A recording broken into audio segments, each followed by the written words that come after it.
Consciousness is awareness. Awareness is paying attention and noticing. And so 95% of who we are by the time we're 35 years old is a set of unconscious automatic programs that we've just practiced so many times that we're not consciously thinking about those. So in order for you to change, to answer the initial question that you asked, the first step is you got to become conscious of your unconscious thoughts. And you got to start looking at those hardwired thoughts that you think every day that are just circuits that have been fired and wired together. How do we do that? Should we write a list at the end of the day, or what are the most common thoughts we have that day? Like, how does someone become aware of You don't have thoughts? to do that. You just have to sit down, close your eyes, and not move. And then you'll start seeing. What am I thinking about right now? Yeah, and all you want to do is observe the thought, because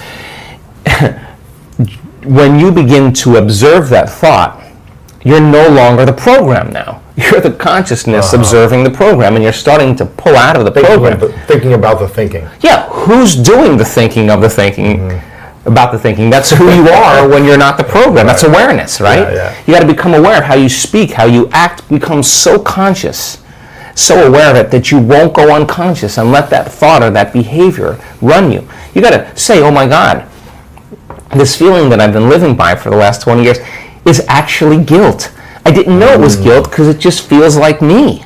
And all of a sudden, as you start becoming conscious of it, you're beginning to objectify your subjective self. You're pulling out of those programs, and nobody likes to do that because it's uncomfortable. They'd rather turn on their cell phone, start texting, get on the internet, watch TV to distract them from that moment. And that is what they have to move through in order to get to their own personal freedom. So the first step is becoming conscious, and meditation means to become familiar with, to become conscious of, to become so conscious of your unconscious self that you won't go unconscious to any thought, any behavior or emotion.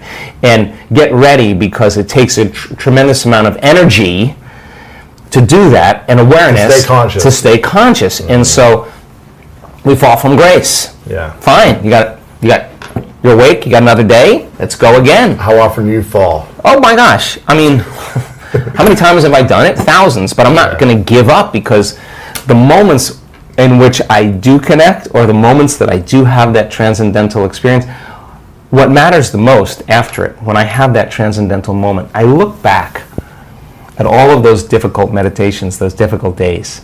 And those are the ones you remember. You don't remember the good meditations. You remember the ones where you came up against yourself and you went a little further. And you said, I'm going to go a little further, I'm going to go a little further. Or you had a rough day and you just went in and you at the end of the day, you surrender and you have the classic, oh my God moment. There's no linear correlation. It's just whether you're willing to live in creation instead of living in survival. And so you get better at it.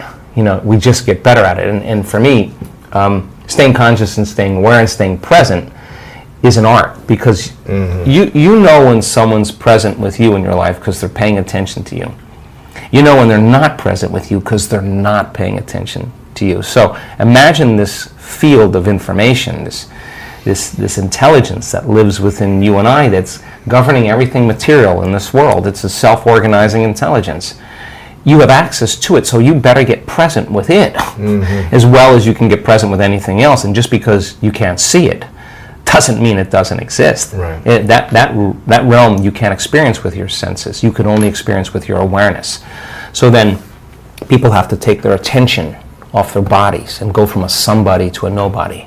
Take their attention off the people in their life and go from that they identify with, and go from a someone to a no one. Take their attention off the things in their life, their cell phone, their computer, their car, and go from something to nothing. Take their attention off where they sleep, where they work, where they're sitting, and go from somewhere to nowhere. Take their attention off the predictable future and the familiar past and time, and go from sometime to no time. And now if you're taking all of your attention off of everything material in this three-dimensional reality, now there's only one other thing that's left. That means you're in awareness, your consciousness. And now that is the bridge, that is the door to the quantum field. And you can't enter the quantum field as a somebody. So if someone has spent their whole life working on having the perfect body, or so much so they have so much attention on their pain, where you place your attention is where you place your energy, it's going to take some work for them to take all of their attention off their body, right? Because they'll do it and then they'll go back, let's see if the pain's still there. Oh, the pain's still there. So it's a little bit of a waltz in the beginning, but as people start applying this, you start getting better at it. As an example, we had Bond University, university in Australia on the Gold Coast. Senior researcher took the large majority of my brain scans, and she had them analyzed by her graduate students, and they statistically looked at everything. One of the most startling things for the research team was our community's ability to get to that point where there's nobody, no one, no thing, nowhere, no time. Now, I'm talking 4 seconds. I'm talking 5 seconds. I'm talking 9 seconds. Just give me a second. I know how to do this. They've practiced it enough times that the creative moment is when you get beyond yourself, when you dissociate from everything known in your material world. Turns out when you do that and you start changing your brainwaves slow down into alpha and theta. You're suppressing the memory bank of the known self that keeps you plugged into three-dimensional reality. When you quiet down this mechanism, now all of a sudden you start connecting to that field. And when you can stay conscious in those subconscious realms, when you can literally regulate and change brainwaves, now you're in the operating system where you can make those significant changes. So we now know that when people apply the formula and they do that properly, now they're walking through that door where they're ready to create from. In other words, you can't create from the known. You can't create with your body. That's matter trying to change matter. And you can do it, it's just going to take a long time. But when you create from the field instead of from matter, there's a whole different set of dynamics that takes place. And why not push that envelope to see, okay, if we've done this, is it possible to do this? As an example, we do these wonderful healing circles where you see these dramatic, instantaneous changes. So the person who's healed themselves of some health condition, when it comes time to heal somebody else, they're going to say, well, now I understand the science, I understand how this all works, I know how to get beyond myself, I know how to open my heart. They start piecing it all together. Let's take the formula to the next level. Now they witness a significant change in a person's body in real time, right there. So then the next question is, okay, like this happened many times. As an example, the woman who was at the event in Mallorca, Spain, her brother had a massive stroke in Colombia, and she went back to Colombia, and he was in a coma for 2 weeks. She called up the healing circle and said, hey, can we do a healing on my brother? Now, if you're playing by the rules of Newtonian physics, three-dimensional reality, you're going to say, well, you need to be in front of the guy in order to heal him. But if you understand that there's no separation in the quantum, that everything's connected when you're in that place, so wouldn't that be the next application of the formula?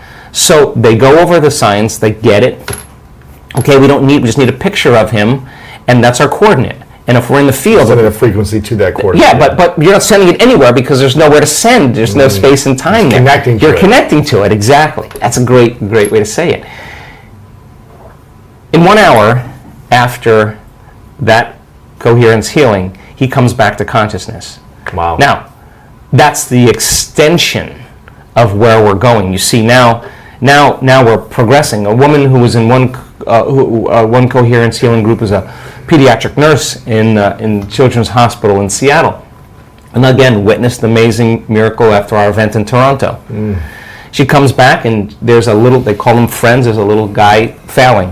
Doctors hit him with the paddles, they use all the drugs to bring him back, and they walk out of the room, and they say, we lost him. She walks over, puts her hands right in the field, and this kid comes right back online. Wow. Doctors are like, what was that? And now, so we have a lot of our interest now is, I want to get 50%. 1 out of 2 people, we're collecting the data in this coherence healings. When we're 50%, we're going to walk into a children's hospital, and we have 3 children's hospitals right now that are interested in us. We'll show them the data, we'll show them the results, we'll say we don't want any money, we'll never even touch the kids, all we want to do is just change their lives. And when we're 50%, we're going to start doing it in children's hospitals, and we're gathering the data right now. That's pretty cool. Yeah.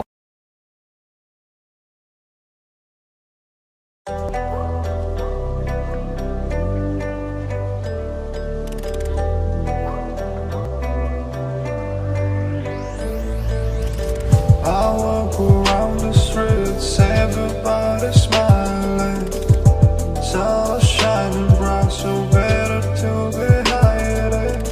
But you're surrounded, don't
ta vội quên đi những lời hứa ngày nào.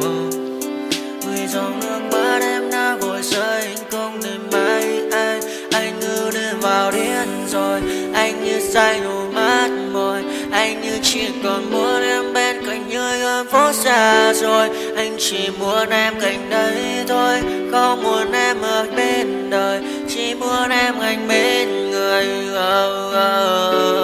Người đã gỡ bước đi xa trong cơn mưa chiều vội vã, người đã bước quên anh khi cơn mưa qua gần vội vã. Em đã quên rồi mà anh sống cái yêu hoa bé, chẳng còn lại gì những người em bao nước mắt rơi. Em khiến con tim như trôi bay trong chiều thu đầy nắng, em khiến con tim như tan mưa trong chiều thu mãi màng. Vì còn nhiều lắm những người mà nhiều lắm những nỗi vội vàng, nhiều lắm những cơn mưa em mưa ta bây giờ đơn vang không mơ không mai đứng sang nhờ. Mai em còn thơ đôi mai anh còn người ta xưa ta chúng còn giữ nhau chẳng đi. Cause I don't give a fuck what you say. Yeah, I'ma do shit my way. So you can go kick rocks, I'ma stack bricks up, build what I want to make. Yo, I got a lot of shit to say, so I'ma do this every day. I'll be writing things until I'm fucking buried in my grave. 6 feet deep under, but my body won't decay. Cause my messages are timeless, so they'll put them on display. Oh yeah, I rap with a certainty, I have a sense of urgency. A message for eternity, for everyone internally. I had some people burning me, but now they fucking learn to see I ain't the one to fuck with, now they looking nervously. And I don't really care what you think of me respectfully. You can kick rocks if you think you're fucking better, see I will outwork you, turn you to an enemy. Hurt you so bad that you're gonna need some therapy. I got the motherfucking recipe, I've been cooking up hits, I'ma leave a legacy. You'll be looking small when you're standing right next to me. I'm 5'10", bitch, but I'm 10 feet. Cause I don't give a fuck what you say. Yeah, I'ma do shit my way. So you can go kick rocks, I'ma stack bricks up, build what I want to make. Cause I don't give a fuck what you say. Yeah, I'ma do shit my way.